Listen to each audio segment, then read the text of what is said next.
L'ancienne Égypte, pays des pharaons.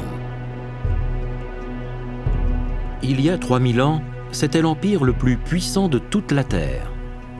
Aujourd'hui, nous n'avons qu'un aperçu de la majesté de l'ancienne Égypte et de la gloire de ses pharaons. Leur richesse et leur puissance dépassent l'imagination. Ils commandaient la plus grande armée que le monde ait jamais connue. C'est à l'époque de ces puissants pharaons que les enfants d'Israël furent esclaves dans l'ancienne Égypte, menant une vie de misère et d'asservissement.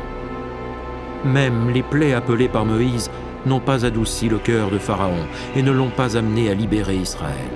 Quelle force pouvait les délivrer de sa main puissante? Alors l'Éternel déclara à Moïse et à Aaron: Parlez à toute l'assemblée d'Israël et dites: le 10e jour de ce mois, on prendra un agneau. Ce sera un agneau sans défaut, mâle, âgé d'1 an. Toute l'assemblée d'Israël l'immolera entre les 2 soirs.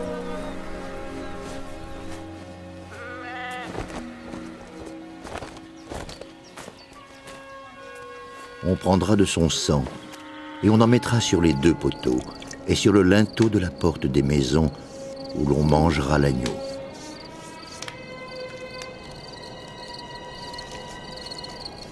Cette même nuit, on en mangera la chair, rôtie au feu. On la mangera avec des pains sans levain et des herbes amères.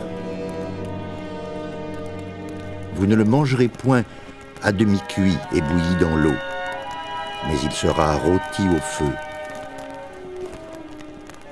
Vous n'en laisserez rien jusqu'au matin, et s'il en reste quelque chose le matin, vous le brûlerez au feu. Quand vous le mangerez, vous aurez vos reins sains, vos souliers aux pieds et votre bâton à la main.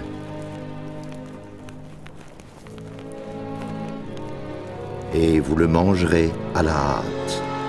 C'est la Pâque de l'Éternel.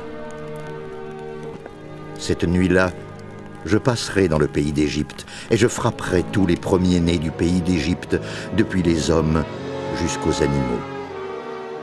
Le sang vous servira de signe sur les maisons où vous serez.